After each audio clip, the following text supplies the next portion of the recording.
Flourish hotel है, जहां पे कल आग लगी थी। संचालक जो है वो लॉक करके भाग चुके हैं यहाँ से। 2.5 से 3 फीट बामुश्किल ये रास्ता है, सुरंग है। अब आप सोचिए अगर इस ऐसे होटल में हादसे हो जाते हैं तो आखिर कैसे लोग बचेंगे। तहखाने में 6 कमरे बने हुए हैं जहां पर 8 लोग रुके हुए थे।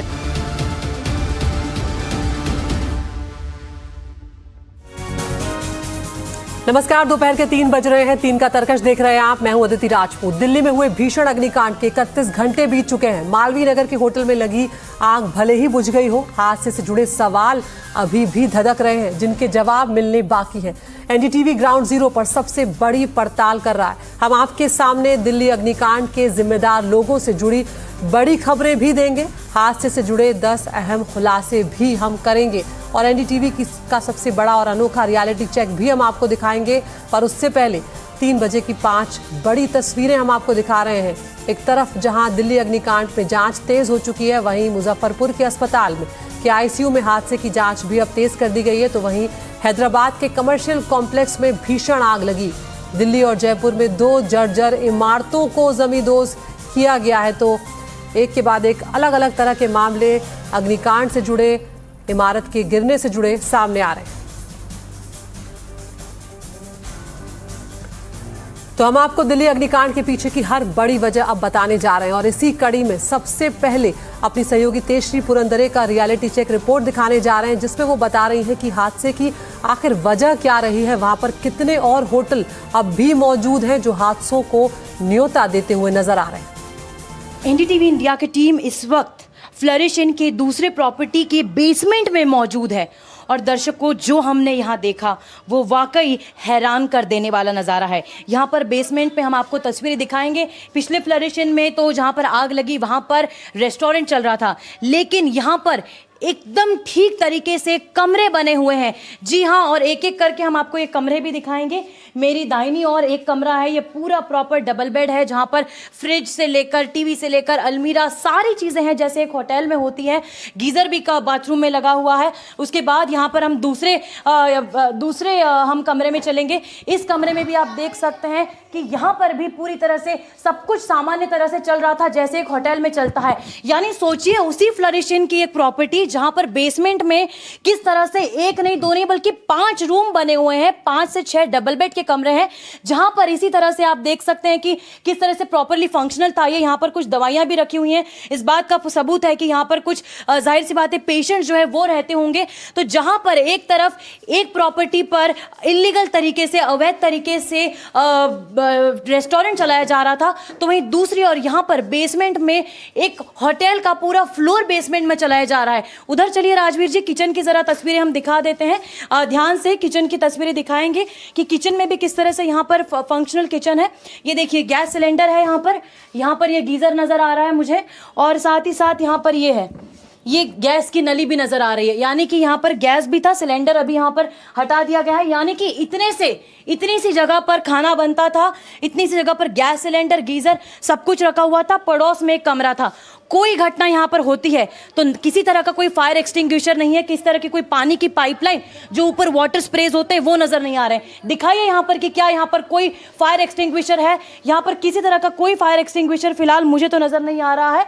और तमाम तरह के सवाल यहाँ पर सुरक्षा के नजरिए से भी उठते हैं कि क्या कर रहा है प्रशासन, जब धड़ल्ले से यहाँ पर इसी तरह से बेसमेंट में एक पूरा फ्लोर पर 5 कमरे का होटल यहाँ पर लगातार संचालित किया जा रहा है। इसके ऊपर 4 फ्लोर्स और भी हैं, लेकिन बेसमेंट में 5 कमरों का होटल वाकई में कई सारे सवाल खड़े करता है। कैमरामैन राजवीर के साथ एनडीटीवी इंडिया के लिए तेजश्री पुरंदरे।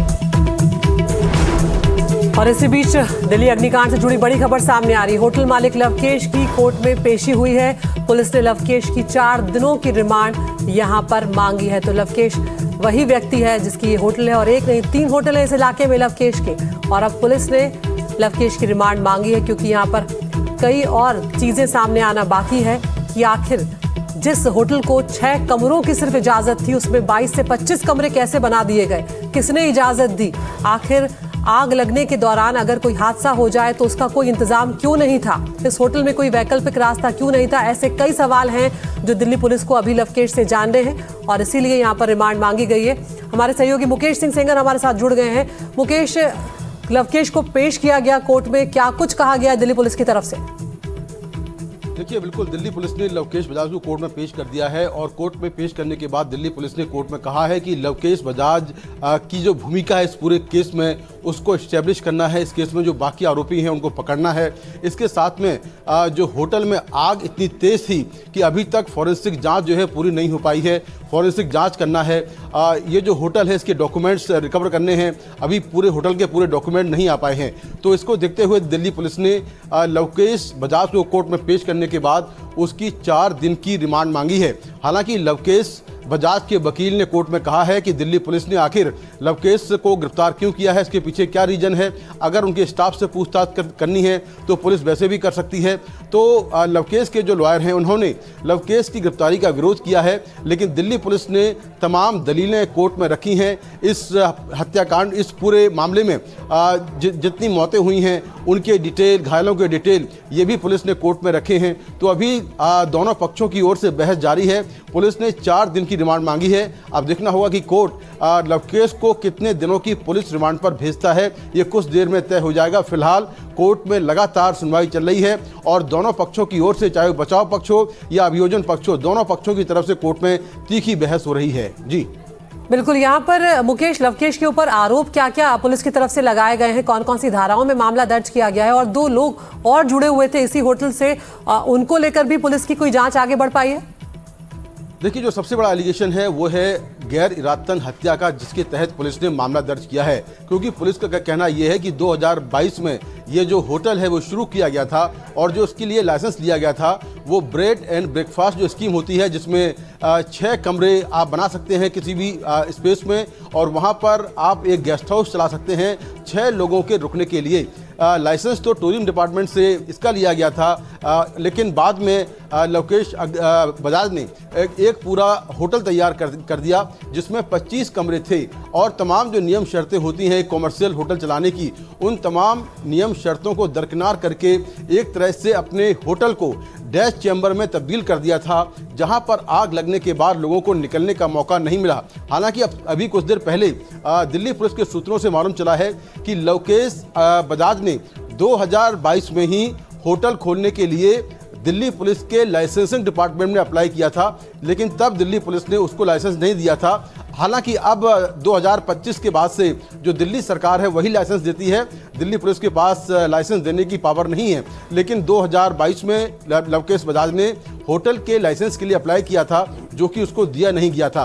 तो बिना लाइसेंस के होटल चल रहा था और तमाम जो नियम शर्तें हैं वो सारी जो है उसको। बिल्कुल मुकेश, यहाँ पर एक और नया अपडेट सामने आ रहा है। मालवीय नगर पहुंची है फॉरेंसिक टीम, तो घटना स्थल की अब जांच की जाएगी। हर वो फॉरेंसिक सबूत यहाँ पर जुटाए जाएंगे जिससे ये पता चल सके कि आखिर इस आग लगने की बड़ी वजह क्या रही और किस तरह से ये आग फैलती चली गई। तो यहाँ पर अब फॉरेंसिक टीम पहुंच चुकी है। तो मालवीय नगर में एक के बाद एक अब पुलिस की जांच तेज होती जा रही है। जो मुख्य आरोपी है लवकेश, उसकी 4 दिनों की रिमांड मांगी गई और इसी बीच में अब लगातार जांच जो है घटना स्थल की वो की जा रही है। मुआयना किया जा रहा है कि वहां पर क्या कुछ हुआ, किस तरह से हुआ, क्या कुछ लापरवाहियां बढ़ती गई।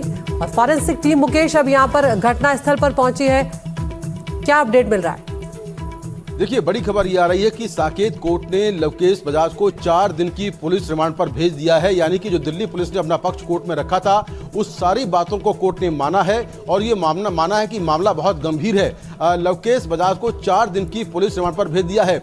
दिल्ली पुलिस ने कोर्ट में ये भी कहा है कि होटल फ्लोरिस स्टे में आग बुझाने के कोई इंतजाम नहीं थे। ये बड़ा आरोप दिल्ली पुलिस ने बिल्कुल कोर्ट में लगाया है। तो 4 दिन की रिमांड पर लवकेश बजाज को भेज दिया गया है। जी बिल्कुल मुकेश, ये खबर अपने दर्शकों को बता देते हैं। इस वक्त की बड़ी खबर सामने आ रही है। जो मुख्य आरोपी है इस होटल का मालिक लवकेश, उसे 4 दिनों की पुलिस रिमांड पर भेज दिया गया है। यहाँ पर जो बड़ी दलीलें दिल्ली पुलिस की तरफ से दी गई उसमें यह कहा गया है कि आग लगने की स्थिति में वहां से निकलने का कोई भी रास्ता नहीं था। तो होटल मालिक लवकेश को कोर्ट में पेश किया गया और अब 4 दिनों की रिमांड यहाँ पर मिल गई है। जी मुकेश बताएं।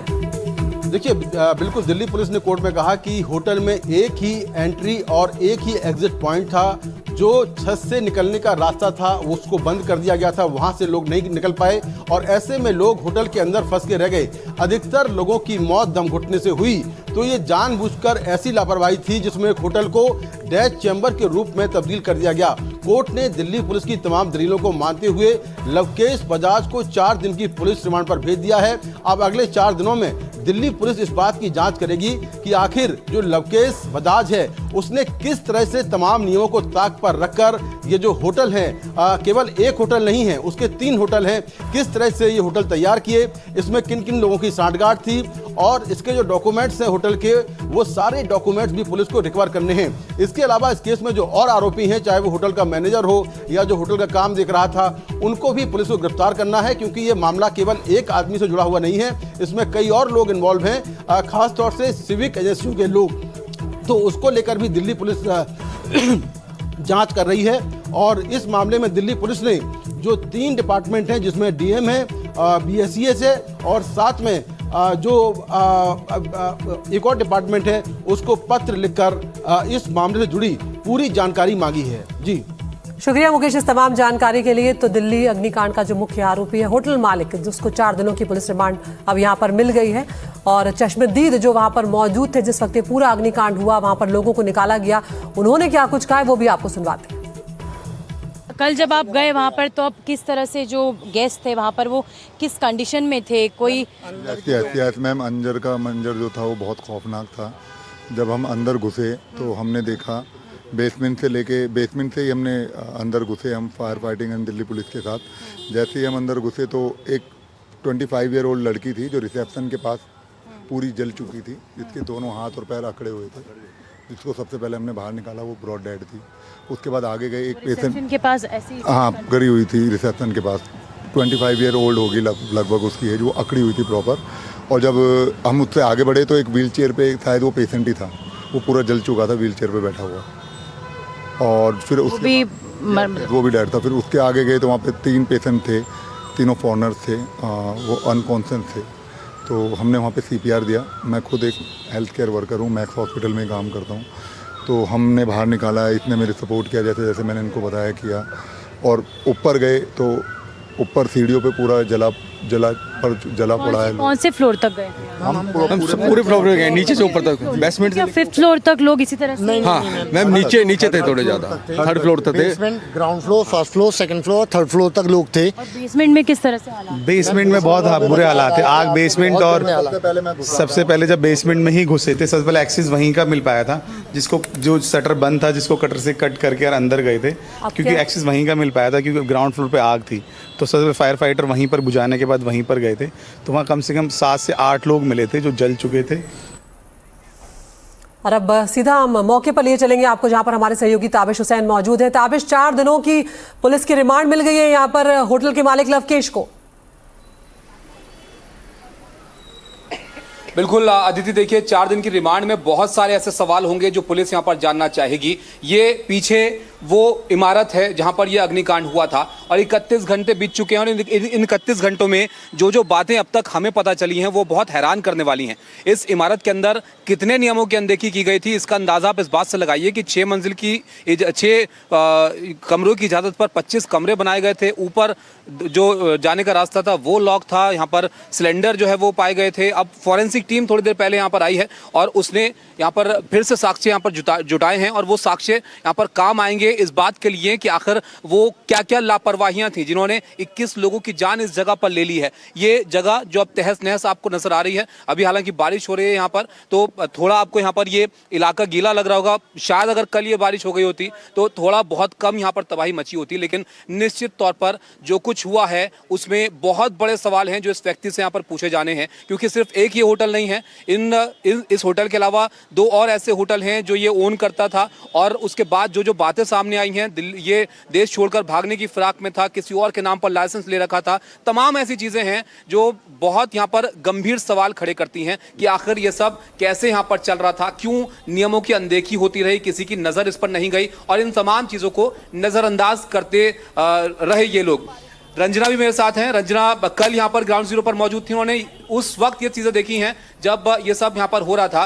रंजना, अब बारिश हो गई है, सब कुछ शांत यहाँ पर लग रहा है, लेकिन उससे पहले की वो तबाही जो आपने यहाँ पर देखी और उस तबाही को लेकर जो सवाल तमाम तरह के यहाँ पर सामने आ रहे हैं, जो निश्चित तौर पर बहुत गंभीर स्थिति यहाँ पर बयां कर रहे हैं। बिल्कुल जो स्थिति है, देखिए पीछे आप फिलहाल आग को बुझते हुए जरूर देखेंगे, लेकिन जो सवाल है वो अभी भी सुलग रहे हैं। बड़ा सवाल तो लापरवाही को लेकर ही है कि आखिरकार ऐसा हुआ क्यों है। लगातार एनडीटीवी की जो पड़ताल है वो हम आपको दिखा रहे हैं। जरा आप देखिए कि जो तस्वीरें इस वक्त आप देखेंगे, चूंकि बारिश हो रही है तो जो स्थानीय लोग थे उन्हें भी हटा दिया गया है, पुलिस की मौजूदगी है। और थोड़ी देर पहले यहाँ पर फॉरेंसिक की टीम भी आई थी, दूसरी बार, कल भी आई थी और आज दूसरी बार भी आई थी। थोड़ा सा अंदर में आपको लिए चलती हूँ और दिखाऊंगी करीब से तस्वीरें भी कि यहाँ का जो एरिया है वो अभी भी पूरी तरीके से सील कर रखा है। लेकिन ये जो तस्वीरें हैं, यहाँ पर थोड़ी देर पहले कैमरा पर्सन भी फॉरेंसिक टीम के मौजूद थे जो तस्वीरें ले रहे थे, यानी कि वो सबूत जो अब आने वाले समय में रिपोर्ट के जरिए सामने आएंगे और एफएसएल की जो रिपोर्ट सामने आएगी उसी में अब बड़े खुलासे होंगे कि आखिरकार वजह क्या रही थी। लेकिन आप समझिए कि अलग अलग क्षेत्रों से आगजनी की जो तस्वीरें सामने आ रही हैं वो बहुत खौफनाक है। आज सुबह मुजफ्फरपुर से जो तस्वीरें सामने आई, आईसीयू में आग लग गई, आप देखिए वहां पर भी कई मरीजों ने जान गंवा दी। इसके अलावा हैदराबाद में कमर्शियल कॉम्प्लेक्स में आग लग जाती है, दिल्ली और जयपुर में 2 जर्जर इमारतों को जमींदोज कर दिया जाता है। तो इस तरीके की जो खबरें सामने आ रही हैं वो अपने आप में चिंता का विषय है। एनडीटीवी लगातार यहां पर कल से डटा हुआ है। कल भी मैंने यहां से आपको तस्वीरें दिखाई और रिपोर्ट पूरी पहुंचाई कि किस तरीके के हालात बने हुए हैं। ये जो बिजली के तार हैं इनका पूरा कनेक्शन कल काट दिया गया था, क्योंकि देखिए अब बारिश भी हो गई है और आग लगती है और बिजली का शॉर्ट सर्किट होता है, तो ऐसे समय में चूंकि बहुत ज्यादा एहतियातन रखने की जरूरत है। समस्या इस बात की भी है कि ये एक बड़ा हादसा, अब इसकी जद में कौन कौन आया है। आप देखिए कि नीचे की जो जितनी भी दुकानें हैं, मैं कैमरा पर्सन से दरख्वास्त करूंगी कि एक बार दिखाएं कि सारी दुकानों को बंद कर दिया गया है। ये छोटे कारोबारी हैं जो हर रोज यहाँ पर अपना सामान बेचकर कमाते हैं, लेकिन अब आप देखिए कितने दिन तक न जाने ये दुकानें बंद रहेंगी और इनका भी धंधा जो हुआ एक तरीके से ठप हो चुका है। एक बार फिर से करीब से ये गद्दों की तस्वीरें दिखाइए। ये लगभग जो सामान है 1 से 2 लाख के गद्दे हैं जो यहाँ पर दुकानदार हैं, जो हमें स्थानीय लोगों ने बताया थोड़ी देर पहले जब हम रिपोर्ट कर रहे थे लाइव यहाँ से। उन्होंने बताया कि किस तरीके से यहाँ पर इन गद्दों को उन्होंने उनकी दुकान से निकाला। वो मौजूद नहीं थे, लेकिन वो जब जैसे ही आए उनसे फोन कॉल पर बात की गई कि यहाँ पर साहब ऐसा हादसा हो गया, हम आपके गद्दे इस्तेमाल कर लें। उन्होंने एक बार भी नहीं सोचा और उन्होंने बोला कि दे दीजिए गद्दे। 1 से 2 लाख का सामान जलकर खाक हो गया, लेकिन उनका कहना यही है कि 11 से 12 जिंदगियां जो है वो ताबिश बच गई। चीजें हैं कि इसके बाद आप सोचिए किस कदर जो तमाम आसपास के लोग थे वो मदद के लिए यहाँ पर आ गए, फिर भी 21 लोगों की जान चली गई। अब एनडीटीवी पर 31 घंटे बाद हम आपको बताने वाले हैं 10 बड़े खुलासे जो हमारे पास जानकारी है, वो जरा आप जानिए। ये जो इमारत आप यहाँ पर देख रहे हैं, नीचे जो जली हुई आपको यहाँ पर दिख रही है, बड़ा खुलासा इस बात को लेकर हुआ है कि 4 कमर्शियल सिलेंडर थे यहाँ पर, और वो सिलेंडर जब आग भड़की तो आप अंदाजा लगाइए कि कैसे उस आग को भड़काने के लिए यहाँ पर और ज्यादा सिलेंडर वजह बने होंगे। इमारत में कमर्शियल सिलेंडर मौजूद थे और हर कमरे में खाने पीने का सामान था, कमरों में खाना बनाने के उपकरण भी मौजूद थे, जो कहीं ना कहीं इस आग के और तेजी से भड़कने की वजह यहाँ पर हो सकते हैं। तो ये पहला खुलासा है जो इस बात को लेकर, इस वारदात को लेकर, घटना को लेकर यहाँ पर सामने आया है। रंजना, 10 अहम बातें हैं जो यहाँ पर सामने आ रही हैं, जरा दूसरा खुलासा। देखिए एनडीटीवी जब पड़ताल करने के लिए यहाँ पर पहुंचा है तो जो तस्वीरें निकलकर सामने आ रही है वो हैरान करने वाली है। ये एकमात्र ऐसा होटल नहीं है। सबसे पहले तो जो आंकड़ा सामने आया है वो ये कि जो मालिक है उसके स्थान में 3 होटल ताबिश संचालित है, लेकिन ऑफ कैमरा जो है बहुत से स्थानीय लोगों ने हमें बताया कि कम से कम उसके 6 यहाँ पर होटल्स चल रहे थे। हालांकि ये फिलहाल जांच का विषय है कि कितने होटल्स उसके चल रहे थे, उसे गिरफ्तार कर लिया गया है। लेकिन सबसे बड़ी बात तो ये है कि जिस वक्त ये हादसा वो उस वक्त वो खुद वहां पर मौजूद था और वो वहां से फरार हो गया। और जो बड़ा अपडेट भी सामने आया सूत्रों के हवाले से कि वो विदेश भी जाने वाला था, इसलिए लुकआउट नोटिस भी उसको लेकर जारी किया गया था। तो आप देखिए कि जो मालिक है, और जो खुलासों की हम बात कर रहे थे रंजना, दूसरा बड़ा खुलासा इस बात को लेकर है कि जिस तरह तस्वीरें आपने देखी, सबको ये लग रहा था कि इस इमारत के अंदर इतनी बेतहाशा आग लगी हुई थी कि गद्दों के जरिए लोगों को ऊपर से कुदाकर बचाने की कोशिश हो रही थी, तो शायद ज्यादातर लोगों की जान जलने की वजह से गई हो। लेकिन बड़ा खुलासा इस बात को लेकर हुआ है कि ऊपर का दरवाजा बंद था, छत पर कोई नहीं जा सकता था, दरवाजे पर आग लगी हुई थी, बाहर कोई नहीं आ सकता था, और इस आग लगने की वजह से इस कदर धुआं इस इमारत के अंदर भर गया था कि ज्यादातर लोगों की जो जान गई है वो दम घुटने की वजह से गई है। ये एक बहुत महत्वपूर्ण बात है जो यहाँ पर सामने आई है। और जो चश्मदीद हमारे साथ जुड़े थे उन्होंने जो बातें बताई रंजना, क्योंकि इलेक्ट्रॉनिक गेट यहाँ पर थे और आग लगी, इलेक्ट्रिसिटी वहां पर स्पार्क हुआ होगा तो वो काम करना बंद कर गए और लोग जो अंदर थे उस दरवाजों के पीछे वो फंस गए वहां पर। ताबिश, अभी थोड़ी देर पहले हम लोग रेकी के लिए वहां पर पहुंचे थे। हम लोग इसीलिए घूम रहे थे वहाँ पे, हालांकि अभी बारिश हो गई है, नहीं तो हमारा जो कार्यक्रम था कि हम दर्शकों को दिखाएंगे पूरी गली यहाँ से कि 10, 20 और 50 मीटर की दूरी पर क्या कुछ बना हुआ है। कई सारी इलेक्ट्रॉनिक्स की शॉप्स हमने वहाँ पर देखी। आप समझिए कि ये जो आग है अगर उस इलाके में भड़कती या वहाँ तक पहुँचती, और इलेक्ट्रॉनिक्स का चूंकि सामान है वहाँ पर, कितना बड़ा हादसा हो सकता था। ऐसे इलाके में अगर बंदोबस्त नहीं है तो कहाँ बंदोबस्त है। हालांकि अब जांच के लिए समिति बना दी गई है। 18 ऐसी प्रॉपर्टीज, 18 प्रॉपर्टीज को चिन्हित किया गया है, उनको सील किया गया है। लेकिन यही सील अगर पहले कर दिया जाता, ये बेसमेंट एक बार फिर से तस्वीरें दिखाइए जिसको इस वक्त सील किया गया, ये पहले सील कर दिया गया होता तो जो 21 जाने गई है वो नहीं जाती। देखिए आग तो बुझ गई है। आप रंजना जी की हम बात कर रहे थे, वो देखिए आप जो यहाँ पर जाल सा लगा हुआ है उसको बीच में तोड़ा गया है और उसको तोड़कर रास्ता बनाकर लोगों को बाहर निकाला गया है। और ये सब क्योंकि इलेक्ट्रॉनिक लॉक यहाँ पर थे और वो सब यहाँ पर फंस गई थी चीजें, इसलिए निकालना लोगों को मुश्किल हो रहा था। लेकिन खुलासों की हम बात कर रहे हैं। तीसरा बड़ा खुलासा इस बात को लेकर, लवकेश बजाज जो मालिक था इस जगह का, इसके अलावा 2 और होटल उसके थे।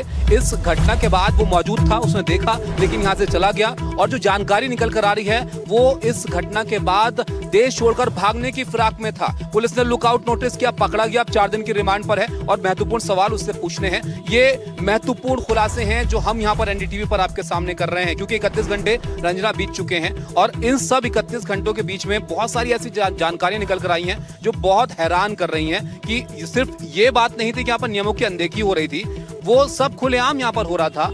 आप जगह देखिए इस होटल की, और उसके बाद किसी की नजर यहाँ पर नहीं गई। इतना बड़ा हादसा हो गया, 21 लोगों की जान चली गई, तब ये बड़े सवाल यहाँ पर खड़े हो रहे हैं कि आखिर ये सब कैसे हो रहा था।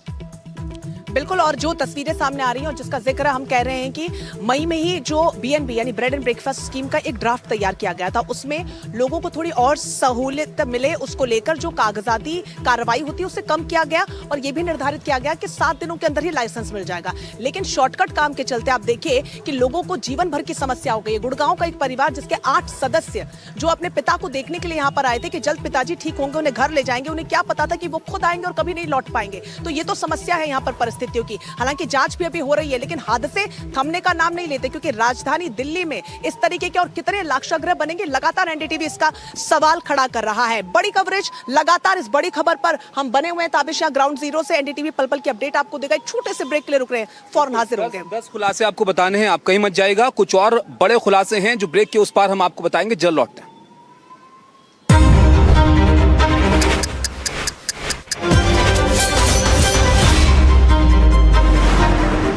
और दिल्ली एनसीआर के मौसम की आज बात करेंगे, जिसका मिजाज अचानक ही बदल गया और दिन में ही काले बादल यहां पर छा गए। दिल्ली एनसीआर में आंधी के साथ तेज बारिश हुई है, कई इलाकों में तेज हवाएं चली हैं, आंधी चली है, जिसके बाद तेज बारिश यहां पर हुई है। झमाझम बारिश हो रही है कई इलाकों में। मौसम विभाग ने आज दिल्ली एनसीआर में आंधी और बारिश का अलर्ट भी जारी किया था और इस बदलाव के बाद लोगों को कहीं ना कहीं भीषण गर्मी से राहत मिली है।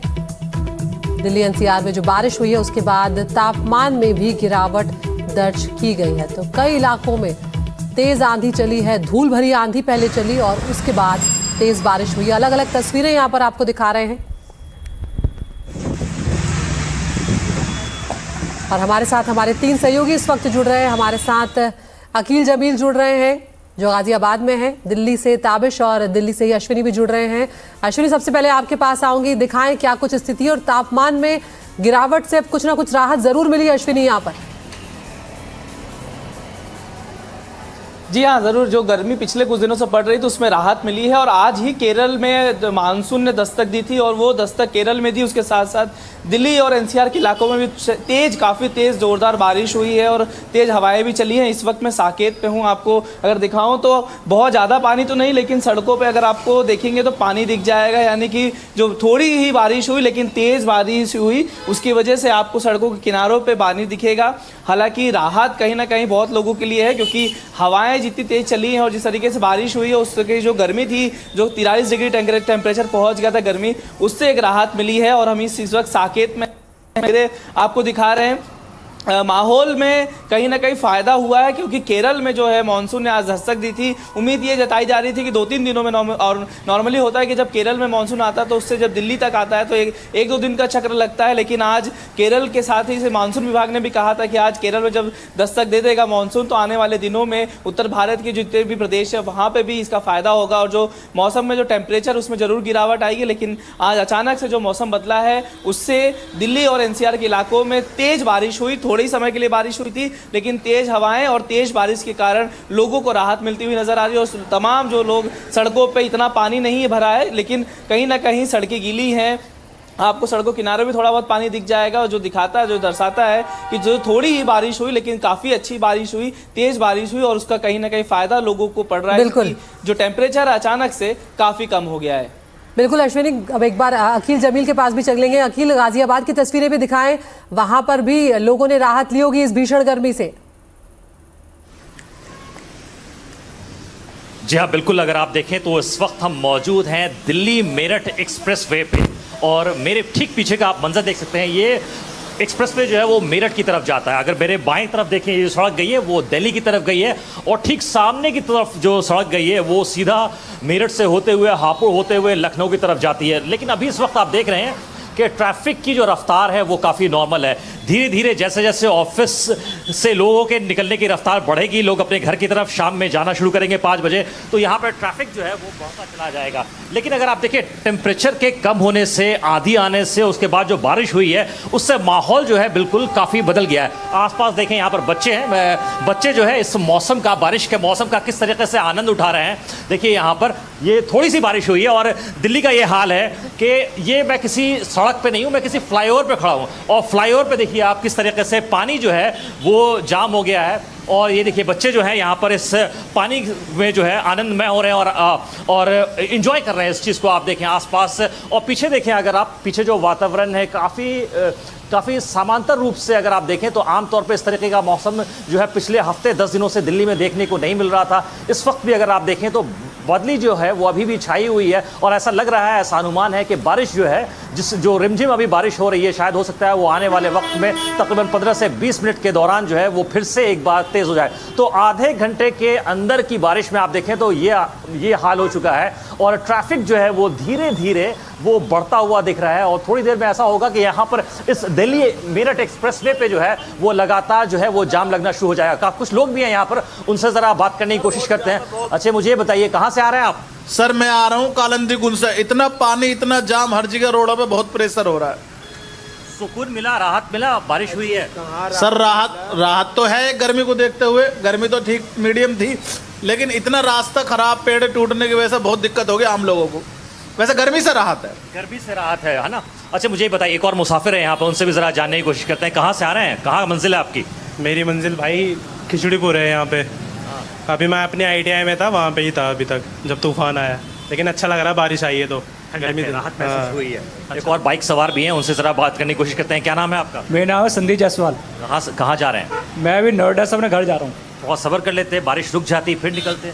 नहीं, मैं जाना जरूरी था। जाना जरूरी था, एंजॉय कर रहे हैं? बिल्कुल, तभी तो आया हूँ मैं। चलिए। और देखो एक तो आप देखें लोग जो है इस मौके का जो है फ़ायदा भी उठा रहे हैं, आनंद भी उठा रहे हैं और धीरे धीरे इस रफ्तार अपनी अपनी रफ्तार से जो है यहाँ जो है गुजर रहे हैं। मैं कोशिश करूँगा कि और भी लोगों को ज़रा रोक करके बात करने की कोशिश करूँ। और देखें आप, जी हाँ बिल्कुल अकील, हम तस्वीरें भी देख रहे हैं, लौटेंगे आपके पास। ताबिश का हम रुख करते हैं। ताबिश, यहाँ पर मौसम विभाग की तरफ से 4 और 5 जून के लिए येलो अलर्ट भी जारी किया था, तो कहीं ना कहीं जो उम्मीद लोग कर रहे थे कि गर्मी जो है कम होगी, तापमान में भी गिरावट है।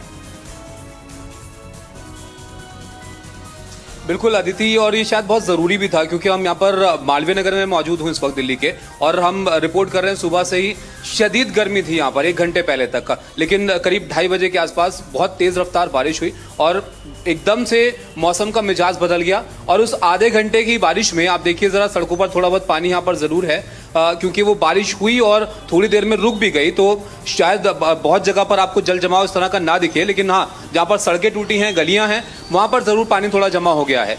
अगर ट्रैफिक की आप बात करेंगे तो बहुत ज़्यादा रश नहीं है, स्मूथ ट्रैफिक यहाँ पर चल रहा है मालवीय नगर के अंदर। और इधर भी आप देखिए बिजी इलाका है, वैसे आमतौर पर ज़्यादा ट्रैफिक यहाँ पर रहता ही है। लेकिन इस बारिश के बाद अच्छी बात ये हुई कि थोड़े वक्त के लिए ही बारिश हुई और जो मौसम एकदम गर्म था, बहुत नाकाबिले बर्दाश्त गर्मी यहाँ पर हो रही थी, उससे राहत मिल गई है। तापमान में निश्चित तौर पर गिरावट है और सुकून वाला मौसम यहाँ पर अभी हो गया। हवा बिल्कुल ताबिश, तो यहाँ पर अकील, ताबिश और अश्विनी, आप तीनों का बहुत बहुत शुक्रिया। यहाँ पर दिल्ली एनसीआर में मौसम बिल्कुल बदल गया है और इंतजार है अभी तो मानसून की दस्तक का, लेकिन अब आगे बढ़ेंगे यहाँ पर और अब आप बात करेंगे केरलम की। मानसून ने केरल में दस्तक दे दी है। भारत के मौसम विभाग के वरिष्ठ वैज्ञानिक डॉक्टर नरेश कुमार ने एनडीटीवी को बताया कि आज मानसून ने पूरे केरलम, तमिलनाडु के कुछ हिस्सों और दक्षिणी कर्नाटक के कुछ जिलों को कवर कर लिया है। तो मानसून भारत पहुंच चुका है। मौसम विभाग का ये अनुमान भी है कि अगले 2 से 3 दिनों में मानसून गोवा, महाराष्ट्र और आंध्र प्रदेश के भी कुछ इलाकों में दस्तक देगा। इस साल मानसून 3 दिनों की देरी से पहुंचा है। इस साल दक्षिण पश्चिम मानसून सीजन के दौरान 90% बारिश का अनुमान है, यानी कि इस साल मानसून सीजन के दौरान औसत से कम बारिश होने का अनुमान अब तक मौसम विभाग ने लगाया है। तो 3 दिनों की देरी से ही सही, लेकिन मानसून अब केरलम में दस्तक दे चुका है। तस्वीरें बेहद खूबसूरत यहाँ पर, और केरल के अलावा तमिलनाडु के भी कुछ हिस्से जहाँ पर मानसून पहुँचा है, दक्षिणी कर्नाटक के भी कुछ जिलों को यहाँ पर मानसून ने छुआ है। मॉनसून ने 3 दिन की देरी से केरल में दस्तक दे दी है। मेरे पीछे लेटेस्ट इनसैट 3D सैटेलाइट की इमेजेस हैं, जिसमें साफ तौर पर देखा जा सकता है कि केरल तट के आसपास और तमिलनाडु में भी तटीय इलाकों के पास बहुत घने बादल दिख रहे हैं और ये सभी वो इलाके हैं जहां पर अभी तेज़ बारिश शुरू हो गई है। लेटेस्ट जो मॉनसून मैप जारी किया है भारत मौसम विभाग ने, उसमें भी ये तस्वीर आपको बहुत साफ तौर पर दिख रही है कि केरल के लगभग सभी इलाकों को मानसून ने कवर कर लिया है। तमिलनाडु के भी कुछ इलाकों को कवर किया है और साथ ही कर्नाटक केरल सीमा के जो कुछ ज़िले हैं, तटीय ज़िले, उनको भी कवर कर लिया है। मेरे साथ भारत मौसम विभाग के वरिष्ठ वैज्ञानिक डॉक्टर नरेश कुमार हैं। नरेश जी, इस तस्वीर से अब साफ है कि आखिरकार 3 दिन की देरी से मानसून पहुंचा है। अभी क्या स्थिति है यहाँ? देखिए, अगर आज की कंडीशंस देखी जाए तो पिछले 2 दिनों से काफ़ी फेवरेबल कंडीशंस है रेनफॉल एक्टिविटी के लिए, जिसको मद्देनज़र रखते हुए हमने जहां मानसून ऑन सेट किया है केरला के लिए। मेजरली जो रीज़न ये होता है कि जो वेस्टर्ली की स्ट्रेंथ है, जो वेस्टर्ली हवाएं आती हैं, उनकी स्ट्रेंथ 4.5 किलोमीटर तक है। इसके अलावा लो लेवल में जो विंड्स की स्ट्रेंथ है उससे नीचे वो आपका 20 to 25 नॉट्स तक है। और इसके साथ ही कन्वेक्टिव एक्टिविटी बहुत ज़्यादा बढ़ गई है और कंटिन्यूस जहाँ पे वाइड स्प्रेड रेनफॉल हो रही है, जिसके कारण ये एक्टिविटी रहा और जिसके कारण ये हमने अभी केरला, जैसे आपने अभी बताया कि जैसे हमने केरला और ज्वाइनिंग कर्नाटका के हिस्से तमिलनाडु कवर किए हैं। और ऑलमोस्ट हमारा अनुमान ये है कि पूरा वीक ही जहाँ रेनफॉल एक्टिविटी होता रहेगा। हमारा heavy to very heavy even Kerala के लिए अनुमान है कि 12 सेंटीमीटर से ज़्यादा रेनफॉल रहेगा। और उसके साथ ही coastal Karnataka, south interior Karnataka, Tamil Nadu, इन राज्यों में, इन सब डिविजन्स में भी रेनफॉल एक्टिविटी, हैवी रेनफॉल होने का अनुमान है। और इसके अलावा जो भी मानसून है, जो बे ऑफ बंगाल का, जैसे जहाँ से नॉर्थ वे स्टार्ट होता है हमारा 20, तो नॉर्थ वे को जस्ट टच किया है, तो आने वाले ये दिनों में ये आगे भी बढ़ेगा और जहां हवाओं की स्ट्रेंथन बढ़ेगी और जहां भी heavy, very heavy rainfall activity almost पूरा वीक होता रहेगा। इसको मद्देनजर रखते हुए हमारा ये अनुमान है कि मानसून कर्नाटका के कुछ और हिस्से, coastal Karnataka specifically, even Konkan को भी टच कर जाएगा। उसके अलावा तमिलनाडु के हिस्से और आंध्रा के कुछ हिस्से कवर करेगा। इसके साथ ही जहां भी 2 से 3 दिन मानसून आने का अनुमान है।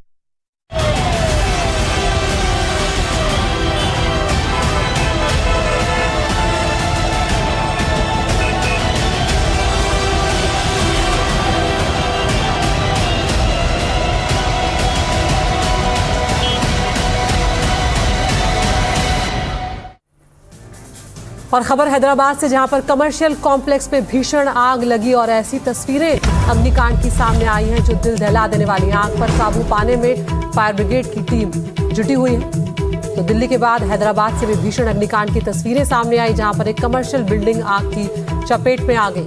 हैदराबाद के कमर्शियल कॉम्प्लेक्स में भी ये अग्निकांड हुआ है। आग पर काबू पाने की कोशिशें लगातार की जा रही हैं। हेलमेट का बाजार था यहाँ पर, जो जलकर पूरी तरह से खाक हो गया है। फायर ब्रिगेड मौके पर मौजूद है, आग बुझाने की कोशिशें की जा रही हैं, लेकिन आग तेजी से फैली है। ये तस्वीरें आप देखिए, इमारत जो है वो पूरी तरह से यहाँ पर जली हुई नजर आ रही है। हालांकि दमकल विभाग ये कोशिश कर रहा है कि जल्द से जल्द आग पर काबू पाया जा सके, लेकिन ये आग जब से लगी है उसके बाद से हेलमेट बाजार जो है वो जलकर खाक हो गया है।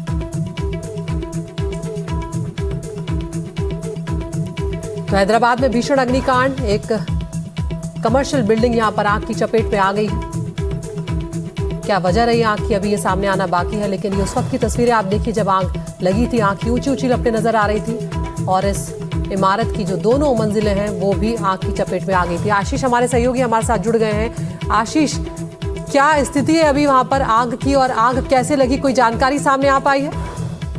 जी देखिए, आग को कंट्रोल में कर लिया गया है, आग बुझा ली गई है, लेकिन अब बुझाने के बाद की जो सैनिटेशन की कार्यवाही होती है वो प्रशासन और अग्निशमन दल के लोग कर रहे हैं। करीब 10 जो दमकल की गाड़ियां हैं इस आग को बुझाने में उपयोग की गई।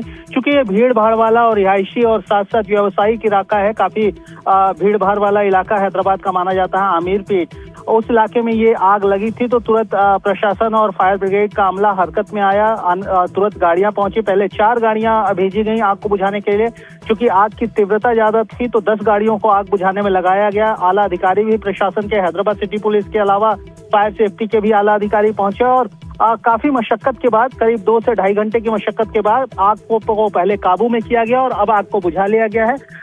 गनीमत की बात ये रही है, खुशकिस्मती की बात ये रही है कि इसमें किसी जान माल के क्षति की अभी तक पुष्टि नहीं हुई है। जो अधिकारी हैं उनका कहना है कि किसी तरीके के जान का नुकसान नहीं हुआ है। हालांकि प्रॉपर्टी डैमेज काफी बड़ी तादाद में है। अब आगे की जांच ये की जा रही है कि आग कैसे लगी, आग की वजह क्या थी, क्या कोई सेफ्टी नॉर्म्स का वायलेशन था, अगर और किस वजह से ये आग लगी, इन सब के बारे में जांच की जा रही है। जी, शुक्रिया आशीष आपका इस तमाम जानकारी के लिए। तो यहाँ पर राहत की खबर हैदराबाद से, आग पर काबू भी पा लिया गया है और किसी के हताहत होने की अब तक कोई खबर सामने नहीं आई। तो यहाँ पर हेलमेट बाजार जो है वो हालांकि पूरी तरह जलकर खाक हो गया, क्योंकि कई घंटों तक ये आग लगी रही है और इसने पूरी इमारत को अपने चपेट में ले लिया था। आप तस्वीरें भी देखकर अंदाजा लगा सकते हैं कि जो पूरा एक बाजार था वो इस आग की चपेट में आया और पूरी तरह से यहाँ पर सब कुछ जलकर खाक हो गया है। लेकिन अब आग पर